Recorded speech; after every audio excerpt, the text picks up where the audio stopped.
So in this section, we're going to create our layer workflow, and we're going to split the layers for the character, environment, and the volume.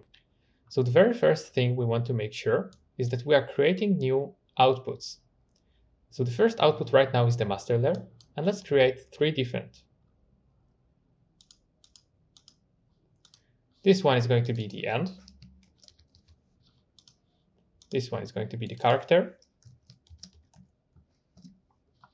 And the last one is going to be for the volume. Let's clean things and let's create it from scratch. So we need another render layer node. So let's create it. Let's call it end. Let's duplicate it.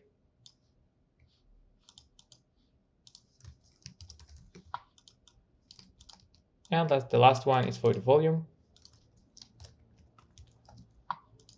And let's plug them. So for the master layer, we want everything to be rendered, so we don't really need to do anything. But for the rest of the layers, we need to have some collections and modifiers assigned. So let's bring some space here.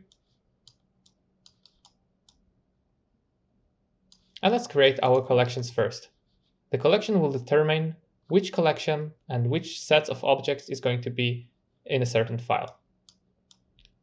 So collection. Let's make the first one for the environment. And let's select in the condition.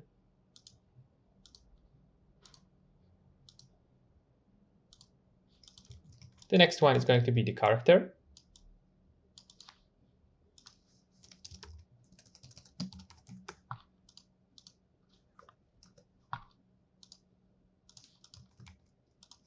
And the last one is going to be the volume.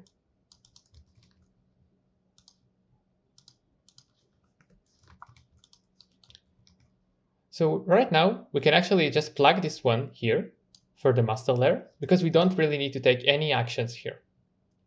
But for the other ones, we need to create some modifiers so we can see the different layers in render. So if we want to render just the environment, we need to hide the volume and hide the character. But actually, we don't want to hide the character. We want to make sure that it's hidden, but still affecting our indirect lighting. So let's create modifier, and we will call it car, and I will call it hidden hide car. Let's make sure this collection is selected. Let's select that this is hidden, and let's make sure that these settings are checked on. We want to make sure that it's affecting direct lighting, and we want sure that it's still casting shadows. Let's plug it here. And remember, we do want to hide the volume as well. And we selected it here, but you see that I forgot to rename it. So let's make sure that we're renaming it. Let's create another modifier. And let's select the volume. And let's call it hide volume.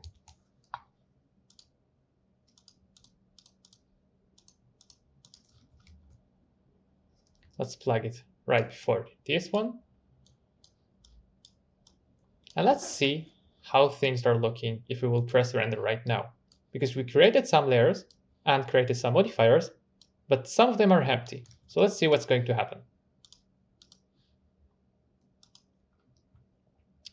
So you can see that for the 2 layers, we're getting an output, but the other 2, which are connected to nothing, are not being calculated right now. And if we will jump back to our directories, we have a new version, and we have a correspond naming for each one of them.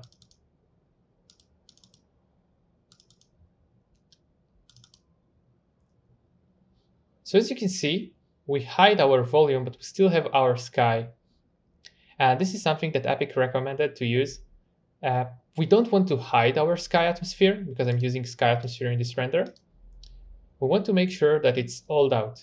So let's make sure that we're creating a collection for them so we can actually do some manipulations. So let's make sure that we're doing it right. after here, plug this here.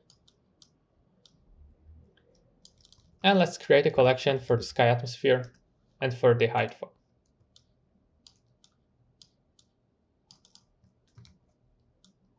So this one is going to be, instead of editor folder, it's going to be actor type, and we will search for sky atmosphere.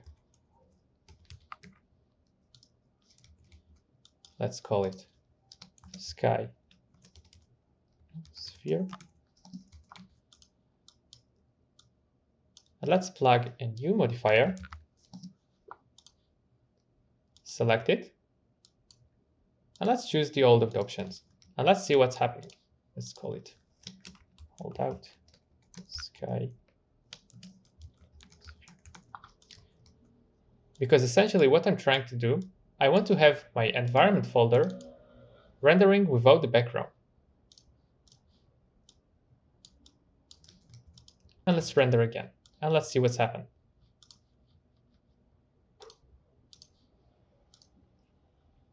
So as you can see right now, we're having an alpha, and this square pattern is basically representing an alpha. So if we'll jump back to our new version, which is going to be version 7, we're going to have a new environment render with the beauty. And here we can have the background without the sky. So let's create the character layer. So for the character layer, I actually want to hold out the environment, and I want to make sure that I'm hiding the volume and I'm holdouting the atmosphere as well. So instead of duplicating these, I can actually reuse them, and it also makes my graph a little bit cleaner.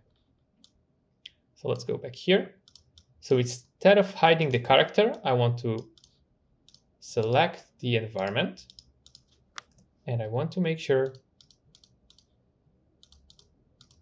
that it's just holdout.